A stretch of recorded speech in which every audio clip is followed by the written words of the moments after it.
Hi friends, ఇప్పటివరకు మీరు ఎన్నో దేవాలయాలు చూసి ఉంటారు. కానీ ఈరోజు చెప్పబోయే ఆలయం రహస్యం విన్నాక మీరు కూడా ఆశ్చర్యపోతారు. ఇది ఒడిశాలోని భువనేశ్వర్ నగరంలో ఉన్న లింగరాజ దేవాలయం. చూడడానికి ఇది ఒక అద్భుతమైన శివాలయం, కానీ ఇక్కడి గర్భగుడి లోపల ఒక దీపం ఉంది. ఆ దీపం ఎప్పటికీ ఆరదు. రోజు, రాత్రి, గాలి, వర్షం ఏదైనా ఆ దీపం శతాబ్దాలుగా వెలుగుతూనే ఉంది.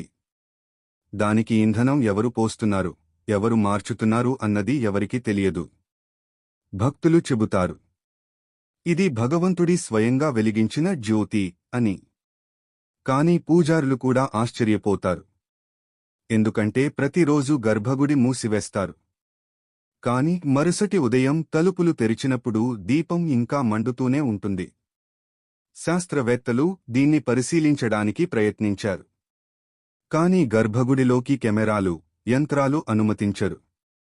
ఎందుకంటే ఆలయ నిబంధనల ప్రకారం అక్కడి పవిత్ర శివలింగంపై ఏ వస్తువూ తాకరాదు.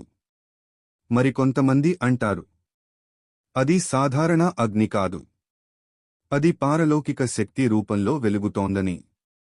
భువనేశ్వర్ ప్రజలు చెబుతారు, ఆ దీపం ఆరిపోయిందని ఎప్పుడైనా వార్త వస్తే అది పెద్ద మార్పు లేదా అపశకునానికి సూచన అని. ఇంతవరకు ఎప్పుడూ ఆ దీపం ఆరలేదు. వందల ఏళ్లుగా అది ఆ పవిత్ర గర్భగుడిలో వెలుగుతోందనే విషయం భారతదేశంలోని ప్రాచీన ఆలయాల్లో ఒక మిస్టరీగా నిలిచిపోయింది. మరి మీరు ఎప్పుడైనా లింగరాజ ఆలయం గురించి విన్నారా? ఆ దీపం వెనక నిజమేనా లేదా దేవుని శక్తేనా అని మీరు అనుకుంటున్నారు? మీ అభిప్రాయం కామెంట్స్లో చెప్పండి. తర్వాతి ఎపిసోడ్లో మరో రహస్య ఆలయం కథతో కలుద్దాం. ఓం నమః శివాయ.